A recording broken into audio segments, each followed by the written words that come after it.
நான் தண்ணி கேட்டால் எக்கனாமிக் கிளாஸில் தண்ணி தரான், அங்கே தண்ணி கேட்டால் என்ன தரான்? ஜூஸ் தரான், ஃப்ரெஷ் ஜூஸ் தரான். VIP class. எத்தனை விஐபி கிளாஸில் விரும்புகிறீங்க? Offering is not only it's a sign of being a VIP class, but it is also the matter. புதிய உடன்படிக்கைக்குள்ளே வந்த பிறகு நான் பேசாத விஷயங்களை நான் இப்போ பேச போகிறேன். கர்த்தர் சித்தமான தொடர்ந்து இதான் முதல் 5 வருஷத்துக்கு அப்புறம் பேசுகிறேன்.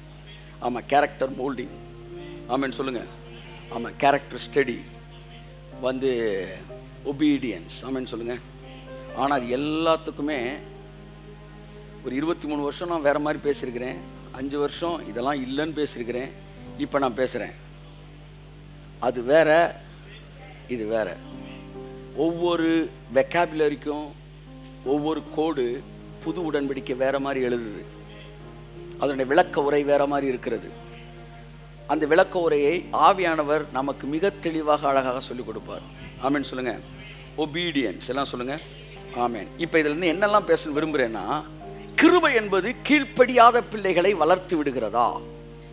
ஒன்று, கிருபை என்பது கீழ்ப்படிதல் இல்லாத பிள்ளைகளை வளர்த்து விடுகிறதா?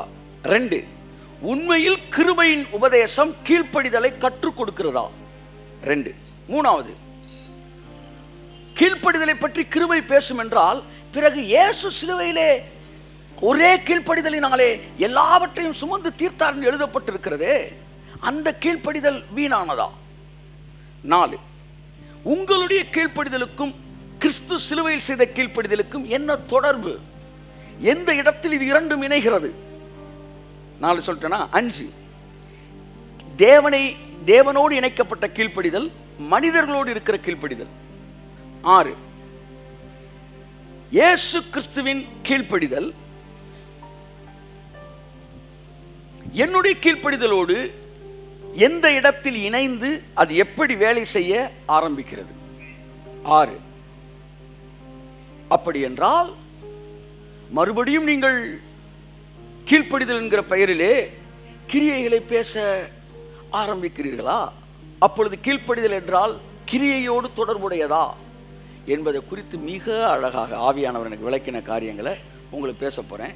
இந்த செய்தி அப்படியே எடுத்துகிட்டு போய் பழைய செய்தியில் எங்கே போட்டாலும், எங்கே வேணாலும் ரைடு பண்ணுறதுக்கு போட்டாலும் அதில் இருக்கிற ஒரு வரியை கூட இப்போ நான் பேசுகிற செய்தியை டேமேஜ் பண்ணவே பண்ணாது. அது சத்தியம், சத்தியம், அது மாற்றமே கிடையாது. எதுக்கு சொல்ல வரேன்னா, கர்த்தர் நல்லவர். நம்மளை கொண்டே பேச வச்சு நம்மளை கொண்டு இன்னொரு டேன் எடுக்கும்போது திரும்பி பார்த்து நம்ம பேசலாம் சரிதானான்ற இடத்துல நிப்பாட்டுறாரு. அது கர்த்தர் நல்லவர். Obedience in new covenant code என்னன்னா, it is a divine influence. கைத்தட்டும் போது ஒரு ஆமென். கீழ்ப்படிதல் என்பது பழைய ஏற்பாட்டுக்கு அர்த்தம் வேற, புதிய ஏற்பாட்டுக்கு அர்த்தம் வேற. பழைய ஏற்பாட்டில் கீழ்ப்படிதல் என்பது, இந்த 5 பாயிண்ட் வருஷப்படி பேசணும்னு நினைக்காதீங்க. நான் பேசிகிட்டே இருப்பேன். இதுக்குள்ளே இந்த 6 விஷயத்துக்கும் நான் ஒரு 1/2 மணி நேரம் 20 நிமிஷம் பேசுவேன். 20 நிமிஷத்துக்குள்ள இந்த 6க்கும் என்ன செஞ்சிருக்கும் பதில் இருக்கும். நீங்கள் இதுக்கப்புறம் சூஸ் போய் எடுத்துக்காங்க. வருஷப்படிலாம் பேசணும்னா கதையாகாது.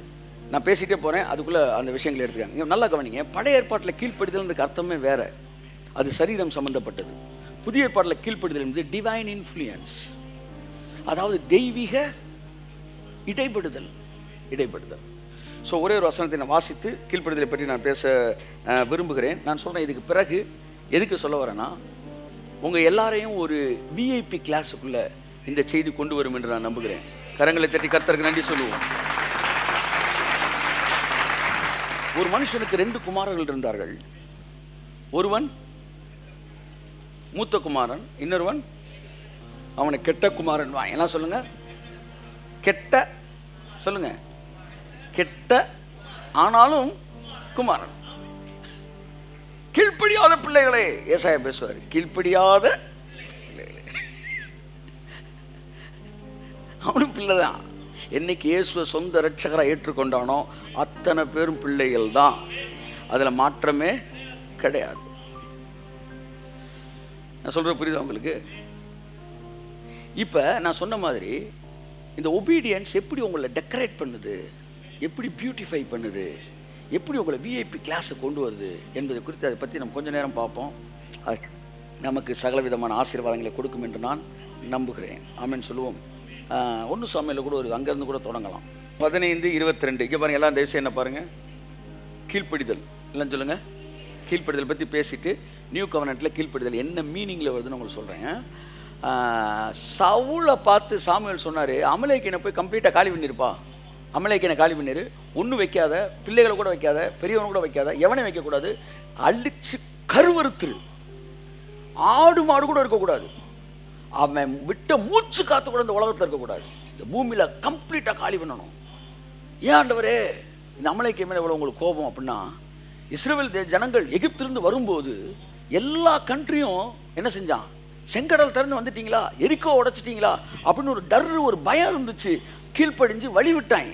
ஆனால் அமலேக்கியன் மட்டும், ஏண்டா செங்கடல் பிறந்தா நீங்கள் பெரிய ஆளாடா, நானும் மதுரைக்காரன் அந்த மாதிரி வந்துட்டாங்க.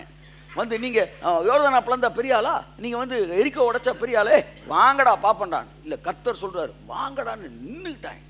நெத்திக்கு நெத்தி நின்று. மோசே காலத்தில் தெரியும், அமலேக்கியனுக்கு அவனுக்கு பயங்கர சண்டை வருது, ஏராளமான பேர் இறந்தார்கள், அது ஒரு ஆவிக்குரிய யுத்தமாய் மாறியது.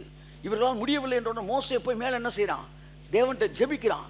ஜெபித்து அவன் கரங்கள் உயர்த்தப்படும் மாபெரும் வெற்றி, ஒரு பெரிய ஒரு இன்டர்செஷன் பிரேயருக்கு அப்புறம் கிடைச்சி அடித்து தகர்க்கும் போது கர்த்தருடைய ஆவியானவர் சொல்கிறாரு, இனி அமலேக்கியனை பூமியின் கீழ் இராதபடி சங்கரிப்பேன். வானத்துக்கு கீழே ஒரு இடத்துலையும் அமலேக்கியன்ற பேரே இருக்காது. இன்னைக்கு நான் வைராக்கியம் கொள்ளுகிறேன். யாராவது ஒருவன் உங்களுக்கு எதிராக எதிர்த்து நிற்பான் என்றால், யாராவது ஒருவன் கர்த்தர் உங்களோடு கூட இருக்கிறார் என்று தெரிந்த பின்பும், கர்த்தர் உங்களை பயன்படுத்துகிறார் என்று தெரிந்த பின்பும் உங்களுக்கு எதிராக துணிகரமாக எதிர்த்து நிற்பார்கள் என்றால், அவர்களுடைய சந்ததியை பூமியின் கீழ் இராதபடி அறுப்புண்டு போகத்தக்கதாக தேவன் வைராக்கியம் கொள்கிறார். சுவிசேஷத்துக்கு விரோதமாக இருக்கிறவர்களுக்கு எதிராக வானத்தில் இருந்து தேவனுடைய கோபாக்கினை இறங்கி இருக்கிறது என்று புதிய ஏற்பாடு சொல்லுகிறது. என் அன்புக்குரியவர்களே, இந்த அமலேக்கியன் கடவுள் கூட இருக்கான்னு தெரிஞ்சு வந்தனால அவனை அழிச்சிருந்தான் முடிவு எடுத்தார். அந்த முடிவில் தான் சவுல்கிட்ட சொல்றாரு, காலி பண்ணிடுறான்றார்.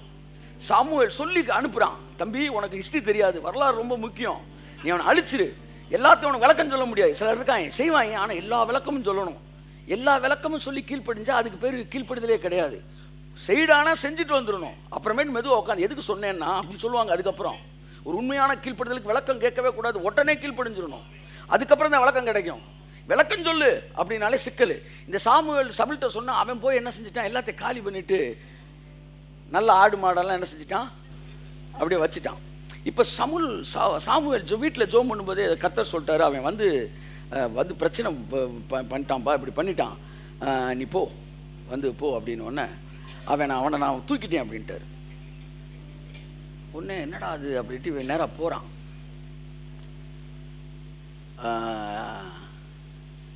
சாமுவேல் சவுல்கிட்ட வந்து கேட்குறான், என்னப்பா எல்லாம் முடிச்சிட்டியான்னு.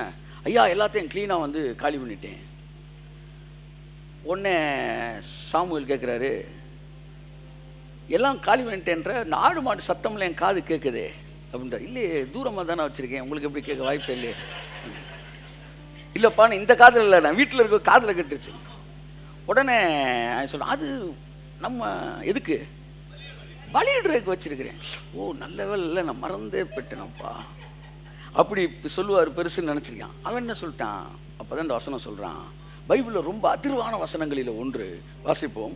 அதற்கு சாமுவேல், கர்த்தருடைய சத்தத்திற்கு கீழ்ப்படிவதை பார்க்கிலும் சர்வாங்க தகனங்களும் பலிகளும் கர்த்தருக்கு பிரியமாயிருக்குமோ பலியை பார்க்கிலும் கீழ்ப்படிதலும், கையை தட்டிருங்க, ஆட்டு கடாக்களின் நிலத்தை பார்க்கிலும் செவி கொடுத்தலும் உத்தமம். கையை தட்டுவதற்கு ஆமென்.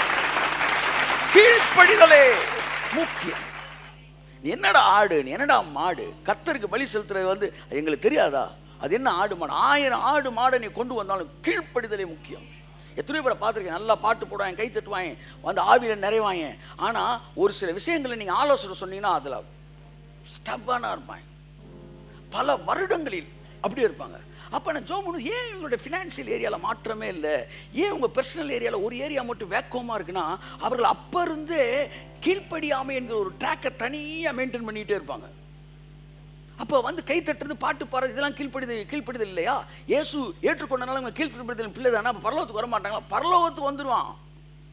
இப்போ நான் வந்து உயிர்த்தெழுதலை பற்றி பேசலை, ஜீவனை பற்றி பேசிக்கிட்டு இருக்கிறேன், இந்த பூமியில் வெற்றியுள்ள ஒரு வாழ்க்கையை பற்றி பேசிக்கிட்டு இருக்கிறேன். இவர்கள் வாழ்க்கையில் ஏன் இந்த கோலம் என்று சொல்லலாம். கடைசியில் பார்த்தா இத்தனை வருஷமாக அந்த ஒரு விஷயத்தில் மட்டும் நீங்கள் சொல்கிறத கேட்கவே மாட்டேன். அந்த இடத்துல அவன் மட்டும்தான் அங்கே ராஜாவாக இருப்பான். அந்த இடத்துல வந்து அவங்களுடைய டெசிஷன் மட்டும்தான் அங்கே நிற்கும். அப்போ இந்த சவுல் வந்து அவனுடைய பாடி லாங்குவேஜ் ரொம்ப சூப்பரா இருக்கு. அவன் பேசுனது பயங்கரமா இருக்கு. ஆனா உள்ள எடுத்த டெசிஷன் அது யார் வந்தாலும் மாற்ற முடியாது. என் அன்புக்குரியவர்களே, அப்படித்தான் வந்து நான் சபைக்குள்ள சொல்றேன். உங்களில் சிலருக்கு, நான் இத்தனை வருஷமா சர்ச்சுக்கு வரேன், என் லைஃப்ல ஒரு சேஞ்ச் இல்லையே. நீங்க சொன்னீங்க ஏசு எல்லாத்தையும் முடிச்சிட்டாரு. ஆமா முடிச்சிட்டாரு. இப்போ ஒன்னையும் முடிச்சிட வேண்டியதுதான். இல்ல செத்தா பரலோகத்துக்கு போனா கட்டாயம் போயிடுவேன். ஆனா எப்ப சாகுறேன்னு சொல்லு. இயேசு செத்தது அது எல்லாம் முடிச்சிட்டாரு. இப்போ நான் உன் ஒபீடியன்ஸை பற்றி பேசிட்டு இருக்கிறேன். ஒவ்வொரு முறையும் உன்னுடைய ஒபீடியன்ஸை பேசும்போது இயேசு செஞ்சு முடிச்ச அந்த டேங்க்ல இருந்த தண்ணியை உன் டேப்பை திறக்கும் போது எப்படி வெளியில வந்து வாளியை நிரப்புதோ, அப்படி ஒவ்வொரு உன்னுடைய கீழ்ப்படுதலும் இயேசு முடித்த ஐஸ்வர்யத்தை உன் வாழ்க்கைக்குள்ளே கொண்டு வருகிறது. கொண்டு வருகிறது. ஸோ என்னுடைய ஒபீடியன்ஸ் டேப்பை திறந்து விடுது. தண்ணியை பூமியிலேருந்து எடுக்கல, துப்புன்னு எடுக்கல, அது எடுத்து கும்முன்னு நிரப்பி வச்சிருக்கிறாரு. நிரப்பி வச்சு கொண்டு வந்து டேப்பில் வந்து அந்த பைப் வழியாக வந்து நிற்கிது, முட்டிக்கிட்டு நிற்கிது தண்ணி. அது என்ன சொல்லுது? சார் உங்கள் விருப்பத்துக்கு தான் நாங்கள் நிற்கிறோம். நீங்கள் பாத்ரூமில் தண்ணி வேணும்னு விரும்பினா இங்கே டேப்பை தரங்க. இல்லை சொல்லுங்கள், கிச்சனில் தண்ணி வேணும்னு சொன்னால் அங்கேயும் நாங்கள் தண்ணி முட்டிக்கிட்டு தான் இருக்கு, அங்கே டேப்பை தரங்க. இல்லை வந்து வேற கார்டனுக்கு தண்ணி வேணும்னா அங்கேயும் தண்ணி முட்டிக்கிட்டு இருக்கு, அங்கே தரங்க. எல்லா இடத்துலையும் தண்ணி இருக்கு. இப்போ உங்களுடைய கீழ்ப்படிதல் தேவை. இதை கீழ்ப்படிதல்னு சொல்றதா உங்க விருப்பம் சொல்றதா? சொல்லுங்க. எதுக்கு இந்த டேப்னு இடையில ஒன்று வைக்கிறீங்க? அப்போ எல்லாத்தையும் அவுத்து விடு. அவுத்து விட்டா என்ன ஆகும்? உங்க அனுமதியே இல்லாமல் தண்ணி உங்க வீட்டை நிரப்ப ஆரம்பிக்கும். அதனால தேவன் தன்னுடைய கீழ்ப்படிதனால் முடிச்சு வச்ச ஆசீர்வாதத்தை கொண்டு வந்து உன் கடைசி கீழ்ப்படிதல் நிப்பாட்டி வைக்கிறார். நீ டேப்பை திறந்தீங்கன்னா உனக்கு வந்துடும். ஐஸ்வர்யத்தை முடிச்சு வந்து நிற்கிறாரு, நீ ஆஃபரிங்கில் வந்து டேப்பில் வச்சிருக்காரு. நீ அங்கே ஓப்பன் பண்ண உடனே அவர் முடிச்ச ஐஸ்வர்யம் கப்ப கப்ப கப்ப கப்பன்னு உள்ள கொட்டுது. ஆரோக்கியத்துக்கு ஒரு டேப்பு, ஐஸ்வர்யத்துக்கு ஒரு டேப்பு, நீடிய வாழ்வுக்கு ஒரு டேப்பு. பாப்பு சொல்லுங்க, எல்லாத்துக்கும் ஒரு டேப்பு. எது உங்களுக்கு வேணுமோ அதை வந்து நீங்க வேதம் சொல்லுகிறபடி திறக்கும் போது அது இட் இஸ் கால்ட் ஒபீடியன்ஸ். அது உங்களை நிரப்ப ஆரம்பிக்குது. பழைய ஏற்பாட்டில் கீழ்ப்படிதல்ன்றது போரை போட்டு தண்ணி எடுக்கிறது. பழைய ஏற்பாடு கீழ்ப்படிதல் என்னன்னு நான் அப்புறம் சொல்றேன் உங்களுக்கு. பழைய ஏற்பாட்டு கீழ்ப்படிதல் கற்பனைகளுக்கும் கட்டளைகளுக்கும் கீழ்ப்படிதல். புதிய ஏற்பாட்டு கீழ்ப்படிதல் விசுவாசத்துக்கு கீழ்ப்படிதல். கை தட்டுங்க ஒருத்தவருக்கு. புதிய ஏற்பாடு முழுவதும் கீழ்ப்படிதல்ங்கிற வார்த்தை விசுவாசத்துக்கு கீழ்ப்படிந்தார்கள், விசுவாசத்துக்கு கீழ்ப்படிந்தார்கள். அப்படிதான் வருது. அப்படின்னா ஒரு வசனம் பிரசங்கம் பண்ணும்போது அதை நம்புறான் பாருங்க, நம்புறவன் கீழ்ப்படிவான். இப்ப காணிக்க பத்தி நான் பேசும்போது அது யார் நம்ம கீழ்ப்படிவா? எவன் நம்புறானோ அவன் கீழ்ப்படிவான். அப்ப இந்த கீழ்ப்படிதல் பேர் என்ன? விசுவாச கீழ்ப்படிதல். விசுவாசிக்கிறவர்கள் கீழ்ப்படிந்தால். பழைய ஏற்பாட்டில் விசுவாச கீழ்ப்படிதலே கிடையாது. அங்க என்ன கீழ்ப்படிதல்? கற்பனைகளுக்கும் கிரியைகளுக்குமான கீழ்ப்படிதல். சோ கீழ்ப்படிதலே முக்கியம். எல்லாம் சொல்லுங்க. இப்ப பழைய ஏற்பாட்டில் கீழ்ப்படிதல்ன்றதுக்கு அர்த்தமே வேற, புதிய ஏற்பாட்டில் கீழ்ப்படிதல்ன்றதுக்கு அர்த்தம் உபாகமம் 11:13. நீங்கள் உங்கள் தேவனாகிய கர்த்தரிடத்தில் உங்கள் முழு இருதயத்தோடும் உங்கள் முழு ஆத்மாவோடும் அன்பு கூர்ந்து அவரை சேவிக்கும்படி நான் இன்று உங்களுக்கு கற்பிக்கிற என் கற்பனைகளுக்கு கீழ்ப்படிந்தால். என் கற்பனைகளுக்கு கீழ்ப்படிந்தால். பழைய ஏற்பாடு எது கீழ்ப்படுகிறோம்? கட்டளைகளுக்கும் கற்பனைகளுக்கும் என்ன செய்கிறோம்? கீழ்ப்படுகிறோம். புதிய ஏற்பாட்டில் கீழ்ப்படிதல் எங்க வருகிறது? அப்போஸ்தலர் 6:7. அப்போஸ்தலர் நடவடிக்கைகள் 6:7. தேவவசனம் விருத்தி அடைந்தது, சீஷருடைய தொகை எருசலேமில் மிகவும் பெருகிற்று, ஆசாரியர்களில் அநேகரும் விசுவாசத்துக்கு கீழ்ப்படிந்தார்கள். விசுவாசத்துக்கு கீழ்ப்படிந்தார்கள். ரெண்டு கால வித்தியாசம் பாருங்க. பழைய ஏற்பாட்டில் இப்படி சொல்லவா, கீழ்ப்படிதல் மேல அவன் விசுவாசம் இருந்துச்சு. புதிய ஏற்பாட்டில் விசுவாசிப்பதையே கீழ்ப்படிதலாக தேவன் எடுத்தார். புரியுது நான் சொல்றது உங்களுக்கு? இப்படி கூட சொல்றேன். அதாவது on obedience அவங்களுடைய விசுவாசம் கீழ்ப்படிதல் இருந்தது. புதிய ஏற்பாட்டிலே நம்முடைய விசுவாசத்தையே தேவன் கீழ்ப்படிதலாக அங்கீகரிக்கிறார். அப்ப என் விசுவாசத்தை எப்படி காட்டுறேன்? ஒரு கிரியையில காட்டுறேன் என் விசுவாசத்தை. அந்த விசுவாசம் கிரியையில வரும்போது அது கீழ்ப்படிதலாக கன்சிடர் பண்ணப்படுகிறது. இப்ப தேவன் வந்து ஒரு குறிப்பிட்ட நபர் காட்டி போய் ஜோம் பண்ணு அப்படின்னு சொல்றாருல, இதை நான் விசுவாசத்தை நான் என்ன செய்வேன்? ஜோம் பண்ணு. இது கிரியே கிடையாது. It is an output of faith. இப்போ தான் நான் வரேன். நியூ கவர்னன்ட்ல ஒபீடியன்ஸ்க்கு என்ன மீனிங்னா அவுட்புட் ஆஃப் ஃபெய்த். சூப்பர், கை தட்டுங்க ஒருத்தவருக்கு. What is meant by new covenant obedience? It is an output of faith. என்ன சொல்லுங்க?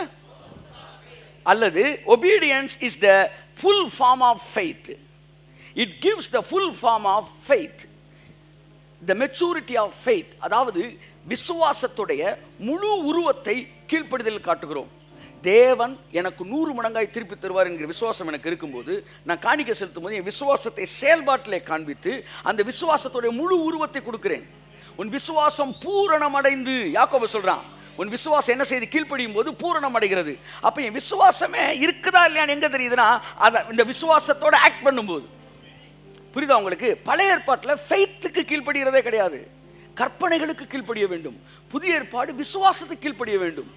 இப்போ நான் சொல்கிறேன், நீங்கள் போய் நம்ம போய் இன்னைக்கு இல்லை நாளைக்கு ஒரு டேட் சொல்லி நீங்கள் போய் நம்ம ஜெபம் பண்ண போகிறேன், இறந்தவங்களுக்காக ஜெபிக்கிறோம், நீ ஜெபின்னு கர்த்தர் சொன்னோன்னு நம்ம போய் நின்னோம்னு வச்சுக்கோங்களேன். இப்போ நான் எதுக்கு கீழ்ப்படிஞ்சு வந்து நிற்கிறேன்? கட்டளைக்கா? கற்பனைக்கா? அவர் சொன்னதை விசுவாசித்து கீழ்ப்படுகிறேன். அப்போ புதிய ஏற்பாட்டில் எல்லா கீழ்ப்படிதலும் அவர் வார்த்தை நீ நம்புறியா இல்லையா என்பதற்கான வெளிப்பாடு. அப்போ ஒவ்வொன்றையும் கீழ்ப்படிதல் கிடைக்குதா? இல்லை, விசுவாசத்துக்கு தான் கிடைக்குது. இப்போ விசுவாசம் எப்படி தெரியுது? கீழ்ப்படிதலில் தெரியுது. அப்போ when I cooperate with the word of God, கடவுளுடைய வல்லமை என் வாழ்க்கையில் மேனிஃபெஸ்ட் ஆக ஆரம்பிக்கும். ஏன்னா ஒவ்வொரு கீழ்ப்படிதலும் ஆவியில் இருக்கிற ஆசீர்வாதத்தை சரீரத்துக்கு கொண்டு வரக்கூடிய சேனலாக இருக்கிறது.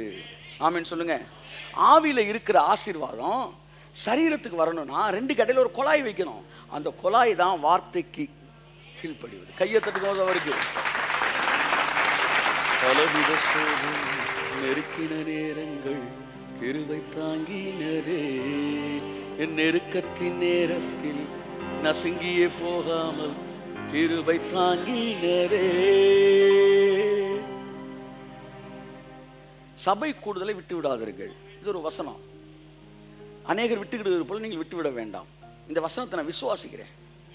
அதனால இப்போ நான் இங்கே வந்து உட்காந்துருக்கிறேன்.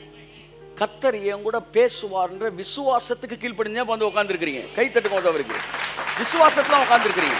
இப்போ உங்களெல்லாம் பார்க்கும்போது சர்ச்சுக்கு வந்துட்டியாப்பா உன்னை ஆசீர்வதிப்பேன் அப்படி சொல்லலை. நான் பேசுவேன் நம்பி வந்திருக்கீங்களப்பா உன்னை நான் ஆசீர்வதிக்கிறேன்ப்பா. நீ காணிக்க போடும்போது காணிக்க போட்டியாப்பா உன்னை ஆசீர்வதிக்கிறேன்ப்பா அப்படி சொல்லலை. சா நான் தருவேன் நம்பி சரியப்பா உன்னை நான் ஆசீர்வதிக்கிறேன்ப்பா. எல்லாத்துலேயுமே உங்க வேலைக்கு பின்னாடி உங்க ஃபெய்த்தை பார்க்குறாரு. வேலை இல்லைன்னா என்ன அர்த்தம் தெரியுமா? விசுவாசம் இல்லைன்னு அர்த்தம். உங்கள் விசுவாசமே உலகத்தை ஜெயிக்கிற ஜெயம். அப்ப என்னுடைய ஃபெய்த் என்ன செய்யுது? அதனுடைய அவுட்புட் என்னன்னா ஒபீடியன்ஸ். ஸோ 2 ஃபெய்த்தை நீங்க நல்லா புரிஞ்சுக்கிட்டீங்களா? பழைய உடன்படிக்கை இது உடன்படிக்கை கீழ்ப்படிதல் என்பது என்ன? கற்பனைகளுக்கு கீழ்ப்படி. புதிய உடன்படிக்கை கீழ்ப்படிதல் விசுவாசத்துக்கு கீழ்ப்படி. இன்னொரு வசனம் கூட சொல்ற விசுவாசத்துக்கு கீழ்ப்படிதல் என்பதை பற்றி. ரோமர் 16:25. ஆதி முதல் அடக்கமாய் இருந்து இப்பொழுது தீர்க்க தரிசன ஆகமங்களினாலே அநாதி தேவனுடைய கட்டளையின்படி வெளியரங்கமாக்கப்பட்டதும் சகல ஜாதிகளும் விசுவாசத்திற்கு கீழ்ப்படியும்படிக்கு. விசுவாசத்துக்கு பாத்தீங்களா? இயேசு சிலுவையிலே முடித்தார் என்பதை நான் விசுவாசித்து ஞானஸ்நானம் பெற்ற போது நான் பிள்ளையானேன். அப்ப அந்த விசுவாசத்துக்கு தான் நான் கீழ்ப்படிஞ்சேன். கட்டளைக்கு கீழ்ப்படிஞ்சேனா? விசுவாசத்துக்கு கீழ்ப்படிஞ்சேன். அப்ப கீழ்ப்படிந்த பிறகு அத்தனை ஆசீர்வாதத்துக்கு நான் உரிமையாளன் ஆனேன். அவருடைய ஆசீர்வாதம் என்னுடைய எல்லா டிபார்ட்மெண்ட்டுக்கும், ஆவி ஆத்மா சரீரத்தில் வாழ்க்கையில், குழந்தைக்கு, பிள்ளைக்கு, அப்பாவுக்கு, அம்மாவுக்கு, தாத்தாக்கு, வந்து குடும்பத்துக்கு, பிஸ்னஸ்க்கு எல்லாத்துக்கும் டேப் போட்டு கொடுத்துட்டாரு. எங்கெல்லாம் நான் டேப்பை திறக்கிறேனோ அங்கெல்லாம் எனக்கு ஆசீர்வாதம் வருது. புரியுதா? இப்போ நான் சொல்கிறேன் தம்பி, தண்ணி எல்லா ஒரு பிளம்பர் வந்து சொல்கிறாரு, இங்கே பாருங்க, ஒரு பிளம்பர் சொல்கிறார், உங்களுக்கு எல்லா இடத்துக்கும் கனெக்ஷன் கொடுத்துட்டேன், எங்கே உங்களுக்கு தண்ணி வேணுமோ நீங்கள் டேப்பை திறந்து பாருங்கள், தண்ணி அங்கே என்ன செஞ்சிடும் வந்துருன்றார். உடனே நீ நேராக போய் கிச்சனில் தண்ணி வருதான்னு பார்க்குறதுக்கு அவர் சொல்கிறத நீங்கள் என்ன நான் சொல்கிற நம்பி நீங்கள் திறந்தீங்கன்னா தண்ணி வரும்ன்றார். நீங்கள் இப்போ நேராக போய் கிச்சனில் டேப்பை திறக்கிறீங்க, தண்ணி வருமா வராதா? வருமா வராதா? இப்போ நீங்கள் என்ன செஞ்சுருக்கிறீங்க? அவர் சொன்னதுக்கு இப்படி சொல்லலாமா, இல்லை அவர் சொன்னதை நம்பியிருக்கீங்க அப்படி சொல்லலாமா? ரெண்டுமே ஒன்று தான். நம்புனவன் திறக்கிறான், இந்த நம்பி திறக்கிறதுக்கு பிறகு கீழ்ப்படுதல்ன்றார். ஸோ நியூ கவர்னன்ட் ஒபீடியன்ஸ் எல்லாம் அவுட்புட் ஆஃப் ஃபெய்த். அதனால் அது விசுவாசத்தோடு கனெக்ட் பண்ணப்பட்டதுனால அதை நான் நிறைய செய்ய விரும்புகிறேன். கையை தட்டுங்க ஒருத்தர் அவருக்கு. ஆமென். அதனால தான் இந்த விசுவாசத்தோடைய அவுட்புட் தான் ஃபெய்த்ன்றனால தான் யாக்கோபு சொல்றான், உன்னுடைய விசுவாசத்தை கிரியையில் காட்டு. 18 2:18. ஒருவன் உனக்கு விசுவாசம் உண்டு, எனக்கு கிரியைகள் உண்டு, கிரியைகள் இல்லாமல் உன் விசுவாசத்தை எனக்கு காண்பி, நான் என் விசுவாசத்தை கிரியைகளினாலே உனக்கு காண்பிப்பேன் என்பானே. பாத்தீங்களா? உங்க விசுவாசத்தை காட்டுங்க. எல்லாம் சொல்லுங்க. இப்ப நான் உங்களை பார்த்து கேட்கிறேன், உங்க விசுவாசத்தை காட்டுங்க. இருக்கு காட்டுங்க, இருக்கு காட்டுங்க. அந்த கிரியை என்ன கிரியை? கீழ்ப்படிதல். விசுவாசத்துக்கு கீழ்ப்படிந்து ஒன்றை செய்கிறீர்கள். இது பழைய ஏற்பாட்டில் வர்ற பழைய உடன்படிக்கை கீழ்ப்படிதல் இல்லை. 416 பிரமாணம் இருக்கு. அந்த பரப்பநாத் இதை செய்யாத, அதை செய்யாத, அது செஞ்சா செத்து போயிடும், இது செஞ்ச அழுகின கொய்யாப்பழத்தை நீ சாப்பிட்டீங்கன்னா ஒரு நாள் வெளியே இருக்கணும். நீ உள்ள புழு இருந்துச்சுன்னா ஒரு நாள் வெளியே. 416 பிரமாணங்களில் ஒன்று கொய்யாப்பழம் இருக்கா சார்? பழம் இருக்கு, பெரிய பழம் மாதிரி கேள்வி இருக்கேன். பழத்தை கட் பண்ணும்போது உள்ள புழு இருந்துச்சுன்னா நீ தீட்டுப்பட்டவன், ஒரு நாள் வெளியே இருக்கணும். நைட்டு மேரி பிஸ்கட் சாப்பிட்ற என்னது மேரி பிஸ்கட்டு? தீட்டு. அதிகாலையில் எழுந்திருக்கிறவர்களுக்கு பிரமாணங்கள் 416 பிரமாணம். ஆமாம், நாங்கள் எங்கள் ஹோஸ்டாப்டரில் நாங்கள் அதை 803 மாற்றினோம். நாங்கள் கொஞ்சம் நியூ எடிஷன் அப்படின்னு போட்டு கொடுத்தோம். இப்படிலாம் இருந்த நம்ம தேவனோ இரக்கத்தில் ஐஸ்வர்யம் உள்ளவராக்கி, மகனே நீ கற்பனைக்கும் கட்டளைக்கும் கீழ்ப்படியாத, என் வார்த்தையை விசுவாசிக்கிறது கீழ்ப்படி. 2 வசனம் சொல்லியிருக்கிறேன் அப்போஸ்தலர் நடவடிக்கைகளில். அவர்கள் விசுவாசத்துக்கு கீழ்ப்படிந்தார்கள். இப்போ நம்ம எல்லாருமே விசுவாசத்தில் கீழ்ப்படிந்த காரியங்களை செய்கிறோம். ஆனால் பழைய ஏற்பாட்டில் கட்டளையில் கீழ்ப்படிந்த காரியங்களை செய்தார்கள். இன்னும் வேற மாதிரி சொல்லவா, பழைய ஏற்பாட்டில் கீழ்ப்படிதல் என்பது கற்பலகையில் அடிச்சு கொடுத்தாரு. கையில் அடிச்சிருந்தா கீழ்ப்படினார். இதை படிப்பேன், எனக்கு பிடிக்காது, எனக்கு செய்யறதுக்கு பலன் இருக்காது, எனக்கு அதை செய்யணும்னு ஆசை இருக்காது, ஆனால் நான் அதுக்கு செய்யணும். அதுக்கு பேர் தான் பழைய ஏற்பாடு கீழ்ப்படு. ஆனால் புதிய ஏற்பாட்டில் இந்த கீழ்ப்படிதலை எங்க எழுதினாரு? கற்பலகையில் எழுதாம உங்க இருதயத்திலே எழுதுறாரு. இருதயத்துல எழுதிட்டாருன்னா என்ன அர்த்தம் தெரியுமா? மனப்பாடமா வச்சுட்டாருன்னு அர்த்தம் இல்ல. அப்படின்னா சிந்தனையில் எழுதுறது. உள்ளத்தில் எழுதுறதுன்னா என்ன அர்த்தம்னா அந்த ஆசையவே உள்ள வைக்கிறது. கையத்தட்டு. ஆமென்.